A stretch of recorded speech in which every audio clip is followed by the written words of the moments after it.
টুনি পাখির রোজা। এক ঘন সবুজ বনের মাঝে টুনি নামে একটি ছোট্ট পাখি থাকত। সে ছিল খুব চঞ্চল আর খুশমেজাজি। প্রতিদিন সে ভোরে উঠে খাবারের খোঁজে বেরিয়ে যেত, মিষ্টি ফল, পাকা ধান আর ঝর্ণার ঠান্ডা পানি খেয়ে তার দিন কাটত।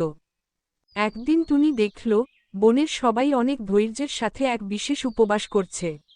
ময়না, শালিক, কাকাতুয়া, এমনকি বনের বড়রা সকালে কিছু না খেয়ে সন্ধ্যা পর্যন্ত অপেক্ষা করছে। টুনি কৌতূহলী হয়ে দাদু গাংচিলের কাছে গিয়ে জিজ্ঞাসা করল, দাদু, সবাই আজ খাবার খাচ্ছে না কেন? গাংচিল হাসল, আজ থেকে পবিত্র রমজান মাস শুরু হয়েছে, আমরা রোজা রেখেছি। টুনি অবাক হয়ে বলল, রোজা? সেটা কি? দাদু বলল, রোজা মানে শুধু না খেয়ে থাকা নয়, এটা ধৈর্য ও সংযমের শিক্ষা।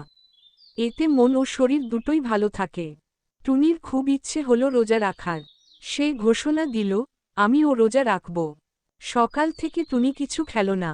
প্রথম দিকে খুব ভালো লাগছিল, সে গাছে বসে বসে অন্যদের সাথে গল্প করছিল। কিন্তু দুপুর হতে না হতেই তার গলা শুকিয়ে গেল, পেটেও একটু খিদে লাগল।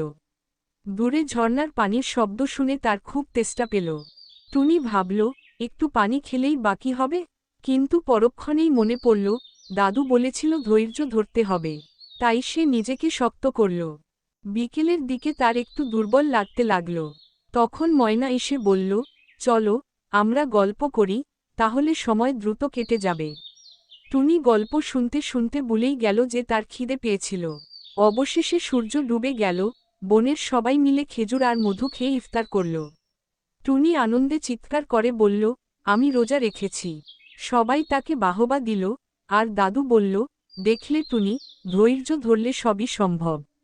টুনি খুশি মনে ঠিক করল, সে আবারও রোজা রাখবে।